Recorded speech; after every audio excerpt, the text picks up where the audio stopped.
وعلى آله وأصحابه ومن تبعهم بإحسان إلى يوم الدين. أما بعد فقد قال الله تعالى في القرآن العظيم والفرقان المجيد بعد أعوذ بالله من الشيطان الرجيم بسم الله الرحمن الرحيم سبحانك لا علم لنا إلا ما علمتنا إنك أنت العليم الحكيم صدق الله العليم. எல்லா பகலும் இறைவனெல்லாம் ஜல்லஷானஹு அவன் ஒருவனுக்கே உரித்தாகட்டுமாக. அவனின் அருமை நாயகம் முஹம்மது ரசூலுல்லாஹ் ஸல்லல்லாஹு அலைஹி வஸல்லம் அவர்கள் மீது, அவர்கள் வழிபற்றி வாழ்ந்த சஹாபாக்கள், தாபீன்கள், தாபீன்கள், நல்லோர்கள், நம் அனைவரின் மீதும் அல்லாஹ்வின் சாந்தியின் சமாதானம் என்றென்றும் நிலவட்டுமாக. ஆமீன். அஸ்ஸலாமு அலைக்கும் வரஹ்மத்துல்லாஹி வபரகாத்துஹு. அல்லாஹ் ஜல்லஷானஹு அவன் வழங்கி இருக்கிற சத்திய மார்க்கம் இஸ்லாம் உலகில் எல்லா தரப்பினர்களோடும் அன்பையும் அமைதியையும் போதிக்கிற மார்க்கம், சாந்தியையும் சமாதானத்தையும் சொல்லித் தருகிற மார்க்கம் இஸ்லாமிய மார்க்கம். அந்த வகையில் உலகில் முஸ்லிம்கள் எந்த நாடுகளில் வாழ்ந்தாலும் சரி, எந்த ஆட்சியின் கீழ் குடிமக்களாக இருந்தாலும் சரி, சட்டத்திட்டங்களுக்கு கட்டுப்பட்டு வாழுகிற, தலைமைக்கு கட்டுப்படுகிற அற்புதமான பண்புக்கு சொந்தக்காரர்கள். மிக குறிப்பாக அந்தந்த நாடுகளில் வாழுகிற எல்லா தரப்பு மக்களோடும், பல்வேறு மதங்களை சார்ந்தவர்களோடும் இணக்கம் பேணுகிற, நல்லிணக்கமாய் நடக்கிற சமுதாயம் இஸ்லாமிய சமுதாயம். காரணம், மார்க்கம் மிக அதிகம் வலியுறுத்துகிற அம்சங்களிலே ஒன்று ஒற்றுமை என்கிற ஒரு அம்சம். எல்லா சமூகத்தாரோடும், சமயத்தாரோடும் அன்போடும் அரவணைப்போடும் பாசத்தோடும் நேசத்தோடும் வாழ்ந்து கொண்டிருக்கிற சமுதாயம் இஸ்லாமிய சமுதாயம்.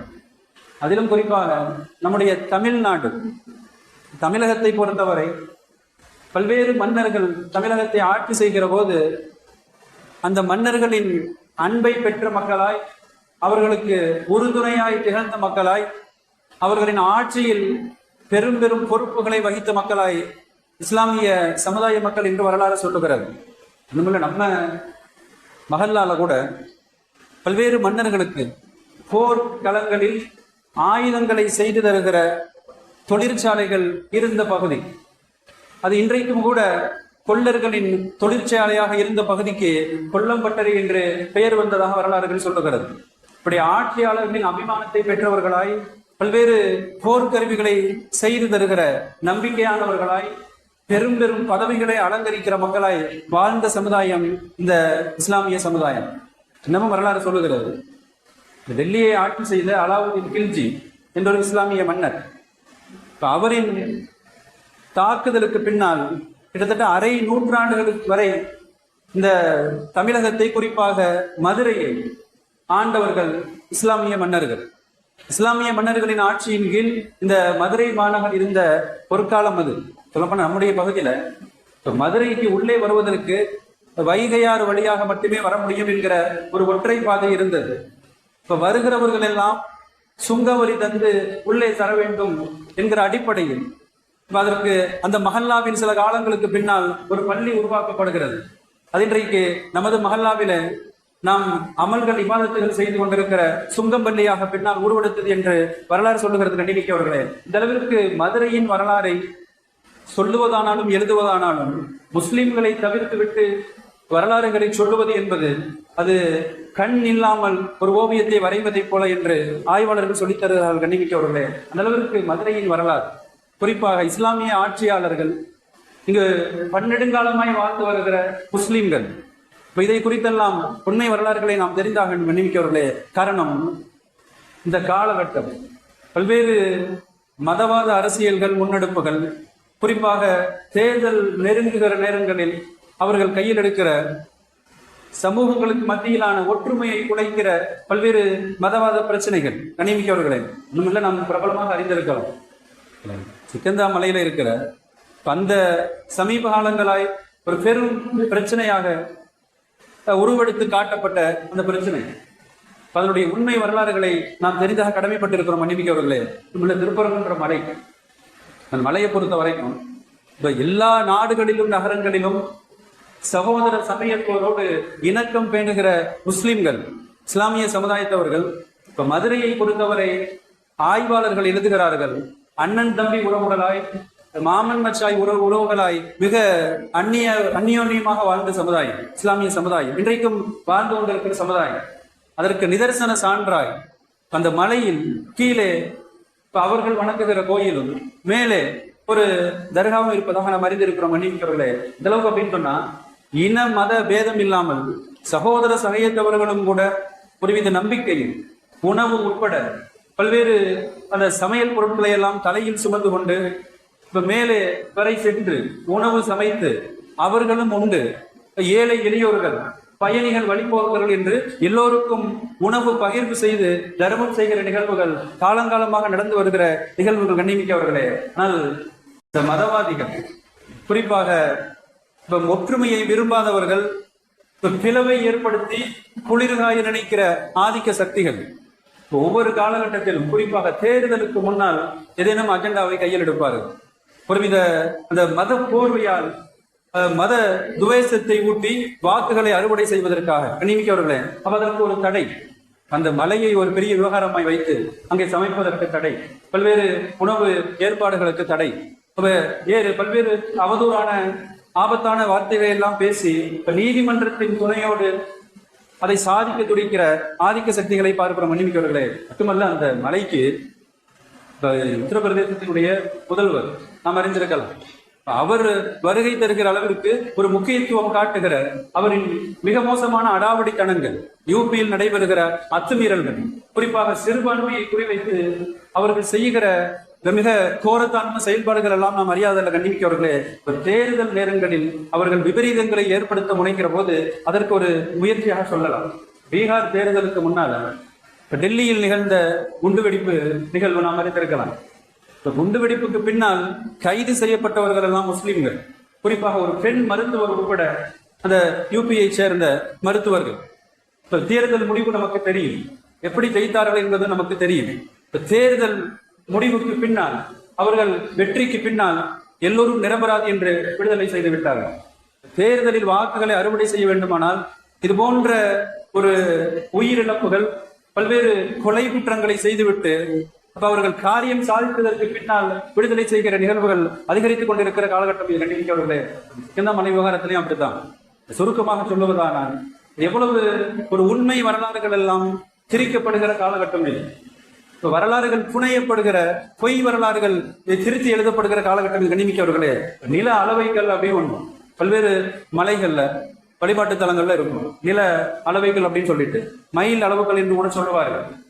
அந்த கல்லை கிட்டத்தட்ட 140 ஆண்டுகளாக தீபம் ஏற்றுவதற்கென்று தனியாக ஒரு கல் இருக்கிற போது இந்த அளவை கல்லை கொண்டு போய் அதில் தீபம் ஏற்றுவோம் என்று ஒரு புதிய பிரச்சனையை கிளப்பி அதை பூதாகரமாக்கி இப்ப நீதிமன்றத்தின் துணையோடு நாங்கள் சாதித்து விட்டோம் என்று துடிக்கிற சக்திகளுக்கு நாம் சொல்லிக்கொள்ள விரும்புகிறோம். மன்னிமிக்கவர்களே, ஒண்ணுமில்லை, இவர்கள் ஆன்மீகம் என்கிற பெயரில், பொதுவாக ஆன்மீகம் என்பது எல்லோரையும் இணைக்கிற ஒரு பாலம், எல்லா மதத்தையும் சமயத்தையும் சகோதரர்களாய் இணைக்கிற பாலம் ஆன்மீகம். ஆனால் ஆன்மீகத்தில் அரசியலை கொண்டு வந்து அரசியலில் ஒரு பெரும் உரசலை ஏற்படுத்தி சிறுபான்மையை துண்டாக்கி நீங்கள் வந்தேரிகள் என்று சொல்லி பெரும்பான்மையை விட்டு அவர்களை தனித்து விட பார்க்கிற ஒரு மிக மோசமான சூழ்ச்சி கண்ணிமிக்கவர்களே யோசித்து பார்க்கிறோம். உண்மையில இதுல இன்னொரு படிப்பனை நம்ம யோசிக்கணும்.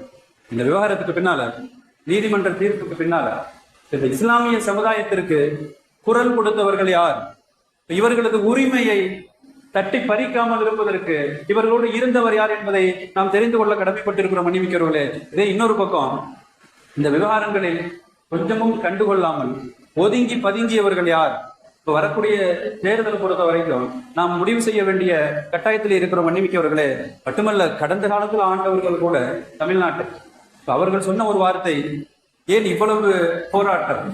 இந்த அரசாங்கம் நீதிமன்றத்தின் தீர்ப்பை செயல்படுத்த வேண்டியதுதானே என்று போறப்போக்கில் சொல்லிவிட்டு போகிற அளவிற்கு திரை மறைவில் இருந்து கொண்டு அவர்களால் பிறகு இயக்கப்படுகிற போது கண்ணிமிக்கவர்களே, நாம் யாருக்கு ஆதரவு என்று சிந்திக்க கடமைப்பட்டிருக்கிறோம். மன்னிமிக்கிறவர்களே, மட்டுமல்ல, சில பேர் எதற்கும் வாயை திறக்காமல் தமிழ்நாட்டில் மாற்றம் வர வேண்டும் என்று மட்டும் அவ்வப்போது பேசிக்கொண்டு இது குறித்து எந்த அறிக்கையோ எந்த விதமான பேட்டிகளோ இல்லாமல் ஒதுங்கியவர்கள் உண்டு கண்ணிமிக்கவர்களே யோசித்து பார்க்கிறோம். உண்மையிலேயே இந்த ஒரு பிரச்சனை அப்படிங்கிறது அல்லாஹ்வின் அருளால் அல்லாஹ் தன்னுடைய நல்லடியார்களை உலகிற்கு அறிமுகம் செய்து வைக்க செய்கிற ஒரு முயற்சியாக கூட சொல்லலாம். மேலே இந்த பிரச்சனைக்கு பின்னால்தான் சிக்கந்தர் தர்காவை குறித்த பல்வேறு அதில் அடங்கி இருக்கிற இந்த சிக்கந்தர் பாதுகா அவர்களை குறித்து நிறைய வலைதள தேடல்கள்.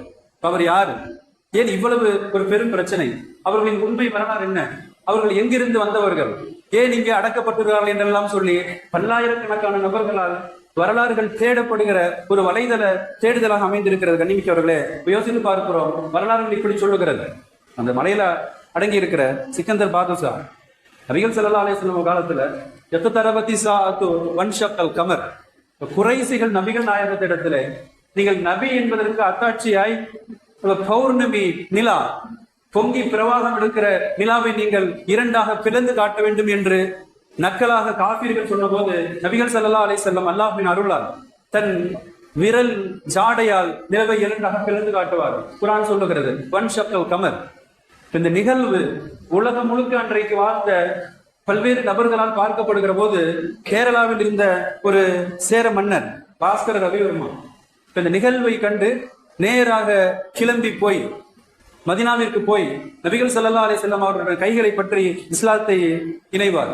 அப்துல் ரஹ்மான் என்று அவருக்கு பெயர், நாம் அறிந்திருக்கலாம். இந்த அப்துல் ரஹ்மான் சேர மன்னர் இஸ்லாம் இந்தியாவிற்கு 7ஆம் நூற்றாண்டின் துவக்கத்திலேயே வந்து சேருகிறது. கண்ணிமிக்கவர்களே அவர் திரும்பி வருகிற வழியில் ஓமனில் நோய்வாய்ப்பட்டு அங்கே அவர் அடக்கப்படுவார் அப்துல் ரஹ்மான். அதுக்கப்புறம் வரலாறு தொடர்கிறது. அரபுகளினுடைய தொடர் பயணம், இந்த கப்பல் பயணம், அங்கிருந்து அரபுகள் வியாபாரிகளாய் பல்வேறு வியாபார நிமித்தமாய் தமிழகத்திற்கு பயணம் செய்து வருகிற போது அவர்கள் இறங்கிய துறைமுகம் கொல்லம் துறைமுகம். கொல்லம் அந்த கடற்கரை ஏரியாவில் இருக்கிற கொல்லம் துறைமுகம். வியாபாரிகளாய் வந்து இறங்குவார்கள். அன்றைக்கு இருந்த சேர மன்னர்களின் ஆதரவு அமோகமாக இருந்திருக்கிறது. அது அரபு வியாபாரிகளுக்கு, வணிகர்களுக்கு, குறிப்பாக அந்த முஸ்லிம்களுக்கு. இப்ப சேர சோழ பாண்டியர்கள் தமிழ்நாட்டை ஆண்டு கொண்டிருக்கிற வேளையில எல்லோரது ஆதரவையும் பெறுவதற்காக நெல்லை, இன்றைக்கு இருக்கிற நெல்லை மாவட்டத்தை அவர்கள் தலைநகராக தேர்வு செய்து அங்கிருந்து கிளம்பி வந்தவர்களில் மதீனாவினுடைய கவர்னர் யார் தலைமையில் வருகிறார்கள் தெரியுமா? புனித மதீனாவின் கவர்னராக மிக நீண்ட காலம் அந்த ஆட்சி பொறுப்பில் இருந்த சையத் இப்ராஹிம் பாதுஷா. இப்ப அவரின் தலைமையில கிட்டத்தட்ட 4000 நபர்கள் சேர்ந்து ஒரு பெரும் பிரம்மாண்டமான ஒரு கடல் பயணத்தில் கிளம்பி தமிழகத்தை நோக்கி வருகிறார்கள். கண்ணிமிக்கவர்களே, வந்த நோக்கம் மண்ணை பிடிப்பதல்ல, இங்க இருக்கிற பொருட்களை கொள்ளையடிப்பதல்ல, அப்ப மண்ணாசையோ பெண்ணாசையோ அல்ல, இறை அழைப்பு பணிக்காக வருகிறார்கள். சத்திய மார்க்கத்தை எடுத்து சொல்லி சத்திய மார்க்கத்தில் மக்களை இணைப்பதற்காக, அசத்தியத்தை ஒழித்து கட்டுவதற்காக வருகிறார்கள். இறை அழைப்பு பணிக்காக வருகிறார்கள். கண்ணிமிக்கவர்களே, அந்த இப்ராஹிம் பாதுஷா அவர்கள் மதீனாவிலிருந்து கிளம்புகிற போது ஜித்தாவிற்கு வருவார். ஜித்தா துறைமுகம். அன்றைக்கு ஜித்தாவின் கவர்னராக இருந்த இஸ்கந்தர் என்று சொல்லப்படுகிற இந்த சிக்கந்தர் பாதுஷா அவர்களும் உடன் கிளம்பி வருவார்கள். நானும் என் கடமையை செய்கிறேன் என்று. இப்ப அவர்களும் இப்ராஹிம் பாதுஷாவின் தலைமையில கிளம்பி வருவார்கள். கண்ணிமிக்கவர்களே, வந்தவர்கள் நேராக இன்றைக்கு இருக்கிற காயல்பட்டினம், நெல்லை உட்பட அந்த துறைமுகங்களின் வழியாக வந்து அவர்கள் அங்கே அழைப்பு பணியை அமைதியாக செய்து கொண்டிருப்பார்கள். அன்றைக்கு மதுரையை ஆண்டு கொண்டிருந்த பாண்டிய மன்னர்கள், இவர்களின் எதிர்ப்பு மற்ற எல்லா மன்னர்களும் ஆதரவு தருகிற போது பாண்டிய மன்னர்களிடமிருந்து எதிர்ப்பு கிளம்பும். இவர்கள் எப்படியாவது விரட்டி அடிக்க வேண்டும் என்று தற்காப்பிற்காக எதிரிகள் எதிர்த்து தாக்க வருகிற போது தன்னை தற்காத்துக் கொள்ள வேண்டும் என்பதற்காக வந்த அரபு குழுக்கள் அவர்கள் வாழேந்த வேண்டிய ஒரு நிர்பந்த நிலைக்கு தள்ளப்படுகிறார்கள். கண்டிப்பார்களே, பொதுவாக இஸ்லாமிய வரலாறு சொல்லுகிற செய்தி, இவர்கள் குறைந்த எண்ணிக்கை, வெறும் 4000 நபர்கள். எண்ணிக்கை இஸ்லாத்தில் வலிமை என்பது கிடையாது. பல்வேறு போர்கள் அதற்கு சாட்சி. பத்ர் போர் தொடங்கி முஅத்தா போர், எர்முக் போர் உட்பட லட்சக்கணக்கான எதிரிகளை 12000 சஹாபா பெருமக்கள் வீழ்த்திய வரலாறுகள் எல்லாம் ஈமானியத்தால் வலிமையை தவிர எண்ணிக்கையால் இல்லை என்பதை நமக்கு நிதர்சன சான்றாக சொல்லித் தருகிறது. கண்ணிமிக்கவர்களே, யோசித்து பார்க்கிறோம். போர் நடந்த போர்ல மிக உக்கிரமான போர். பாண்டிய மன்னன் ஒரு கட்டத்துல தோல்வி தழுவி உயிருக்கு பயந்து அவர் தப்பி ஓடுவார். திருப்பதிக்கு போயிடுவார். தன்னுடைய உறவுகளிடத்திலே போய் அவர் தஞ்சம் அடைவார். ஏர்வாடி இப்ராஹிம் பாதுஷா அவர்கள் மிக பெரும் தளபதியாக வெற்றி வீரராக வந்திருக்கிற போது இப்ப மதுரை பகுதி, அவர்கள் வென்ற மதுரை பகுதிக்கு தளபதியாய் கவர்னராய் அவர்கள் சிக்கந்தர் பாதுஷாவை நியமிப்பார்கள். அவர்கள் ஏர்வாடியை தலைமையிடமாக கொண்டு ஆட்சி அதிகாரத்தில் அமர்கிற போது சிக்கந்தர் பாதுஷா மதுரையின் கவர்னராக தளபதியாக பொறுப்பேற்பார்கள். கண்ணிமிக்கவர்களே, மட்டுமல்ல, இவர்களின் ஆட்சி மிக குறுகிய கால ஆட்சி. அந்த ஆட்சியை குறித்து வரலாறுகளை எழுதுகிறார்கள். மக்கள் போற்றும் நல்லாட்சியாக, ஊர் போற்றும் ஆட்சியாக, ஒழுக்கம் நிறைந்த ஒரு ஆட்சி, கலாச்சாரம் பண்பாடுகள், அந்தந்த மதங்களை சார்ந்த கலாச்சாரம் பண்பாடுகள் பேணப்பட்ட ஒரு ஆட்சியாக, பெண்களுக்கு பாதுகாப்பு வழங்கி இருக்கிற ஒரு ஆட்சி, ஊழல் லஞ்ச லாவணியமற்ற ஒரு நேர்மையான ஆட்சி மதீனத்து சஹாபாக்களிடம் இருந்து மக்களிடமிருந்து தரப்பட்டிருக்கிறது. கண்ணிமிக்கவர்களே, தப்பித்து ஓடிய பாண்டிய மன்னர் திருப்பதிக்கு போய் அங்கு சில பயிற்சிகளை எல்லாம் பெற்று ஒரு பெரும் படையை திரட்டி கொண்டு இந்த திருப்பதி அந்த மாகாணத்தை சார்ந்த அவர்களையும் உதவிக்கு அழைத்துக் கொண்டு ஒரு பெரும் படையோடு திரும்பி வருவார். இந்த மதுரையை ஆண்ட சிக்கந்தர் பாதுஷா அவர்களை குறித்து சொல்லுகிறார்கள், மிகச்சிறந்த ஒரு ஆன்மீகவாதியாக. நான் வந்தது அரபு நாட்டிலிருந்து, நபிகள் நாயகத்தின் பயிற்சி பாசறையில் இருந்து பாடம் படித்து வந்திருக்கிறார்கள். மிகச்சிறந்த ஒரு ஆன்மீகவாதி, மனிதாபிமானம் கொண்ட மனிதராக, எல்லா நேரங்களிலும் தொழுகை இறை தியானத்தில் தன்னை ஈடுபடுத்துகிற நபராக சிக்கந்தர் பாதுஷா நியமிக்கவர்களே. இப்ப 4000 பேர் கொண்ட படை. இந்த பாண்டிய மன்னர்கள்ல 2 பேர் அண்ணன் தம்பி. ஒருவர் விக்கிரம பாண்டியன், தம்பி குலசேகர பாண்டியன். அண்ணன் தம்பிக்குள்ள ஒரு பெரிய பிரச்சனை, சொத்து பங்கீடு. இப்ப அண்ணன் தம்பிக்கு பங்கை தராமல் மறுக்கிற போது இப்ப நீதி நேர்மையை நிலைநாட்டுகிற பெரும் நீதிமான்களான முஸ்லிம் ஆட்சியாளர்கள் தம்பி குலசேகர பாண்டியன் இப்ராஹிம் பாதுஷாவிடத்தில் போய் முறையிடுவாராம், என் அண்ணன் பங்கை தர மறுக்கிறார், நீங்கள் நீதியை நிலைநாட்ட வந்திருக்கிறீர்கள், நீங்கள் தூதாய் சென்று நீதி பெற்றுத்தாருங்கள் என்று சொல்லுகிற போது இப்ராஹிம் பாதுஷா தூதாக செல்லுவார்கள். அண்ணன் மறுத்து விடுவார், பங்கை தர மறுப்பார். இந்த தம்பிக்கு இழைக்கப்பட்ட ஒரு சக மனிதருக்கு இழைக்கப்பட்ட துரோகத்திற்கு பழி தீர்க்க வேண்டும் என்பதற்காக துரோகத்தை முறியடிக்க போர் செய்யப்படுகிற நிலைக்கு தள்ளப்படுவார் இப்ராஹிம் அலியுல்லாவும். இப்ப போர் தொடங்குற ஒரு நிலை கணிவிக்கிறவர்களே. இப்ப போரின் முடிவில் மிக உக்கிரமான போர், பெரும்படை பாண்டிய படை, வெறும் 4000 நபர்களை கொண்டிருக்கிற இஸ்லாமிய படை. ஆனால் போரின் முடிவில் இப்ராஹிம் பாதுஷா அவர்கள் வெற்றியை தழுவுவார், பாண்டிய மன்னன் தோல்வியை தழுவுவார். வென்ற பகுதிகள் மதுரை உட்பட நெல்லை உட்பட பல்வேறு பகுதிகளை அந்த தம்பி இடத்திலே குலசேகர பாண்டியனிடத்திலே ஒப்படைப்பார்கள். இதற்கு நன்றி கடனாய் இந்த பாண்டிய மன்னன் மதுரை நெல்லை உட்பட பகுதிகளை மீண்டும் இப்ராஹிம் பாதுஷாவிடத்திலே ஒப்படைத்து நீங்களே ஆட்சி செய்யுங்கள் என்று சொல்லி அவருக்கு அன்பளிப்பாக தருகிற போது இப்ப மதுரையை மாத்திரம் இப்ராஹிம் பாதுஷா அவர்கள் சிக்கந்தர் பாதுஷாவிடத்திலே ஒப்படைப்பார். நீங்கள் அதை ஆட்சி செய்யுங்கள் என்று சொல்லி அவரிடத்திலே ஒப்படைப்பார்கள். நாம் அணிவிக்கிறவர்கள் கிட்டத்தட்ட கிபி 1195 1207 12 ஆண்டுகள் இஸ்லாமிய ஆட்சியின் கீழ் நமது மதுரை மாநகரம் கண்ணிமிக்கவர்களே. இப்ப கவர்னராக சிக்கந்தர் பாதுஷா, மிக அற்புதமான ஒரு ஆட்சி கண்ணிமிக்கவர்களே. மட்டுமல்ல, தமிழகத்து மண்ணில் முதல் முறையாக ஒரு முஸ்லிம் மன்னராட்சி நிலவிய காலகட்டமும் அதுதான். ஒரு இஸ்லாமிய மன்னர் மதுரை மாநகரை ஆண்ட வரலாறு அங்கிருந்து துவங்குகிறது கண்ணிமிக்கவர்களே. ஆனால் அந்த வரலாற்றுக்கு பின்னால நிறைய சுல்தான்கள் எல்லாம் அந்தந்த பகுதிகளுக்கு பொறுப்பெடுக்கிறார்கள். பல்வேறு பகுதிகளாக பிரித்து சுல்தான்களின் வசம் அந்த பகுதியில் ஒப்படைக்கப்படுகிறது கண்ணிமிக்கவர்களே. எல்லா சமயத்தவர்களோடும் அன்போடும் பாசத்தோடும் இணக்கத்தோடும் நடந்த ஒரு நல்லாட்சியாக அந்த ஆட்சி கண்ணிமிக்கவர்களே. கிட்டத்தட்ட தப்பிப்போன பாண்டிய மன்னன் பழி தீர்ப்பதற்காக தருணத்தை எதிர்பார்த்து கொண்டிருப்பார். ஒரு உம்ராவுடைய பயணத்திற்காக முஸ்லிம் படையில் 3000 பேர் உம்ராவுக்கு கிளம்பி போவாங்க. இப்ப எஞ்சி இருக்கிற 1000 பேர் மட்டும் இங்க இருப்பாங்க. இந்த தகவலை அறிந்த பாண்டிய மன்னன் ஒரு பெரும் படையோடு இவர்களை எதிர்ப்பதற்காக கிளம்பி வருவான் கண்ணிமிக்கவர்களே. தீவிர போர் நடக்கும். பொதுவா ஆரம்ப காலங்கள் அப்படித்தான், மாறி மாறி போர் நடந்துகிட்டே இருக்கும். ஒரு தீவிரமான ஒரு போர்ல நிறைய சுல்தான்கள் கொல்லப்படுவார்கள், அந்தந்த பகுதியின் ஆட்சியாளர்கள் கொல்லப்படுவார்கள். மிக அதிக படை தேவைப்படுகிற ஒரு நிர்பந்த சூழ்நிலை. முஸ்லிம்கள் எண்ணிக்கையில் குறைவு, பாண்டியர்களின் படை எண்ணிக்கையில் அதிகம். எனவே அவர்களை எதிர்க்க வேண்டுமானால் நிறைய படை வீரர்கள் தேவை என்று அன்றைய தலைநகராக இருந்தது ஏர்வாடி, பௌத்தர மாணிக்கப்பட்டினம் என்று அதற்கு பெயர். இப்ப சையத் இப்ராஹிம் ஷா ஏர்வாடியை தலைநகராக கொண்டு ஆட்சி செய்து கொண்டிருக்கிற போது மதுரையில் தாக்குதல் தொடர்கிறது பாண்டிய மன்னர்களால். இப்ப இந்த தாக்குதலை முறியடிக்க நிறைய படை வீரர்கள் தேவை என்பதை சொல்லி அனுப்புகிறார்கள் சிக்கந்தர் பாதுஷா. கிட்டத்தட்ட ஒரு 9 நபர்களை தேர்வு செய்து, வீரர்களை தேர்வு செய்து தகவலை சொல்லி பெரும் படையோடு வந்து உதவி செய்ய வேண்டும் என்று கோரிக்கை விடுக்கிறார்கள் கண்ணிமிக்கவர்களே. ஆனால் அதற்குள்ளாக இந்த பாண்டிய மன்னர்கள் பெரும் படை வந்தால் மீண்டும் நமக்கு தோல்வி என்று அஞ்சி அந்த போய் கொண்டிருக்கிற 9 வீரர்களையும் ஆங்காங்கே வழிமறித்து ஒவ்வொருவராக அவர்களை ஷஹீதாக்குகிறார்கள். வரலாற்றை எழுதுகிறார்களாம். இன்றைக்கு ஃபுல்ல மதுரையை சுற்றி நடந்த நிகழ்வுகள். சிலைமானுக்கு அருகில் இருக்கிற பள்ளிச்சந்தை, அந்த இடத்துல ஒருவர் ஷஹீதாக்கப்படுகிறார். சக்கிமங்கலம் அருகில் இருக்கிற காரசேரி, அங்கே ஒருவர். இப்படியே ஒவ்வொரு தூதராக படுகொலை செய்யப்படுகிறார்கள். கண்ணிமிக்கவர்களே, இப்ப மானாமதுரை அருகிலே பஞ்ச்பீர் என்று சொல்லப்படுகிற 5 வீரர்கள் ஷஹீதாக்கப்படுகிறார்கள். இப்ப 2 நபர்கள் மட்டும் உயிர் தப்பி இப்ராஹிம் பாதுஷா ஏர்வாடிக்கு தகவல் சொல்லுவதற்காக போகிறார்கள். ஒருவர் பலத்த காயத்தோடு தப்பி போய் தகவலை சொல்ல போகிறார். அதற்குள் பாண்டிய படை ஏர்வாடியை நோக்கி கிளம்பி வந்து ஒரு பெரும் உக்கிரமமான போரில் சையத் இப்ராஹிம் அவர்கள் ஷஹீதாக்கப்படுகிறார். அவர்கள் அங்கே ஷஹீதாக்கப்பட்டு அங்கேயே அவர்கள் நல்லடக்கம் செய்யப்படுகிறார்கள். கண்ணிமிக்கவர்களே, அடுத்து பாண்டியர்களின் குறி சிக்கந்தர் பாதுஷாவின் மீது திரும்புகிறது. அவர்களை ஒழித்து கட்டுவதற்காக, பழி வாங்குவதற்காக அவர்கள் தேடி வருகிற போது சிக்கந்தர் பாதுஷா போரின் தோற்றாலும் கூட அந்த இன்றைக்கு இருக்கிற சிக்கந்தர் மலை, மலையின் மீது ஏறி அவர்கள் தஞ்சம் புகுந்து வழக்கம் போல் இபாதத்தில் வணக்க வழிபாடில் அவர்கள் ஈடுபட்டு கொண்டிருக்கிறார்கள். கண்ணிமிக்கவர்களே, பாண்டிய படை அங்கேயும் வந்து விடுகிறது. வந்தவர்கள் அடுத்தடுத்து ஒவ்வொருவராக அவர்களின் ஆலோசகர் தொடங்கி படை தலைவர் தொடங்கி வைத்தியர் உட்பட ஒவ்வொருவராக கொண்டொழிக்கிறார்கள். இறுதியில் எந்தவித சலனமும் இல்லாமல் இபாதத்தில் வணக்க வழிபாட்டில் இருந்து கொண்டிருக்கிற சிக்கந்தர் பாதுஷா அவர்களையும் கொல்லப்படுகிறார்கள், ஷஹீதாக்கிறார்கள். கண்ணிமிக்கவர்களே, இந்த நிகழ்வு நடந்தது ஹிஜ்ரி 607 இந்த ரஜப் மாதம் பிறை 17 என்று வரலாற்றிலே பதிவு செய்கிறார்கள். கண்ணிமிக்கவர்களே, யோசித்து பார்க்கிறோம், இது உண்மை வரலாறு.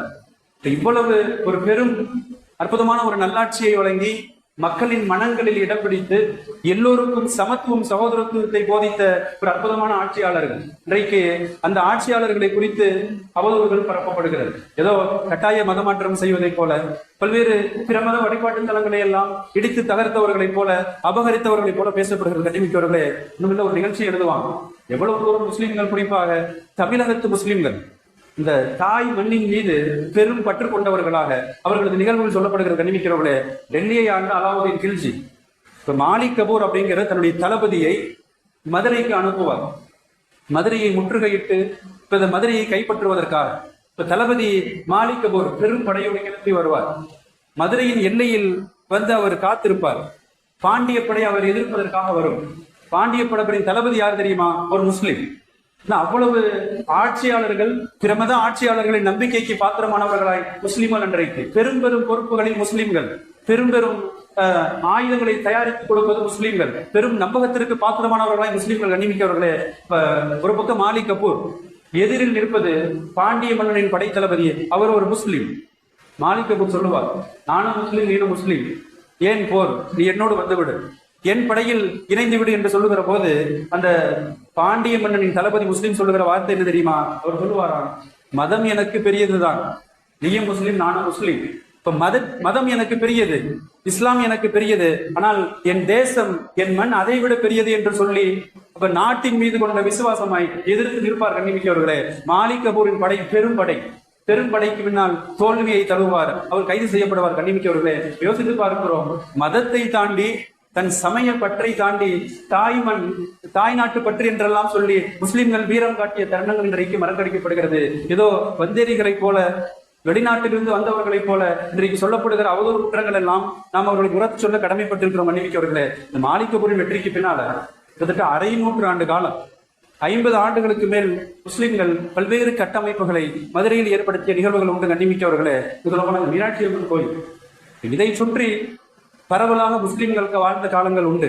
நிறைய முஸ்லிம்கள், பெருவாரியாக வாழ்ந்த முஸ்லிம்கள் அந்த மதத்தை சார்ந்தவர்கள், அவர்கள் வந்து வணங்கி வழிபட வேண்டும் என்பதற்காக, அவர்கள் குடியிருப்புகளை வழிபாட்டு தலங்களின் அருகில் அமைத்துக் கொள்ள வேண்டும் என்பதற்காக தங்களது இடங்களை காலி செய்து கொஞ்சம் தள்ளி தள்ளி ஆங்காங்கே குடியிருப்புகளை அமைத்துக் கொண்ட வரலாறுகள் உண்டு. கண்டிமிக்கவர்களே, யோசித்து பார்க்கிறோம், இவ்வளவு தூரம் சமய நல்லிணக்கம் பேணிய மக்கள் முஸ்லிம்கள், சமய நல்லிணக்கத்தை கட்டி காத்த மக்கள் முஸ்லிம்கள். கண்ணிமிக்கவர்களே, இன்றைக்கு சிறு சிறு வழிபாட்டு தலங்களை கையிலே எடுத்துக்கொண்டு பிரச்சனைகளை பெரும் பூதாகரமாக கிளப்பி வாக்குகளை அறுவடை செய்ய வேண்டும் என்பதற்காக காயம் நயத்தி கொண்டிருக்கிற ஆட்சியாளர்களை கண்டு நாம் ஏமாந்து விடக்கூடாது. கண்ணிமிக்கவர்களே, அவர்கள் விரிக்கிற வலைகளில் யாரை அவர்கள் களத்தில் வைத்து வாக்குகளை அறுவடை செய்ய நினைக்கிறார்களோ, நாம் மதி நுட்பத்தால் நாம் யோசித்து பார்க்க கடமைப்பட்டிருக்கிறோம். மன்னிமிக்கவர்களே, மட்டுமல்ல, மதுரை தாசில்தார் பள்ளிவாசல், மதுரையினுடைய பெரும் தாசில்தாராக திகழ்ந்த இந்த அன்றைக்கு இருக்கிற சையத் இஸ்மாயில் தாய் மதுரை வரலாறுகளை எழுதுறாங்க.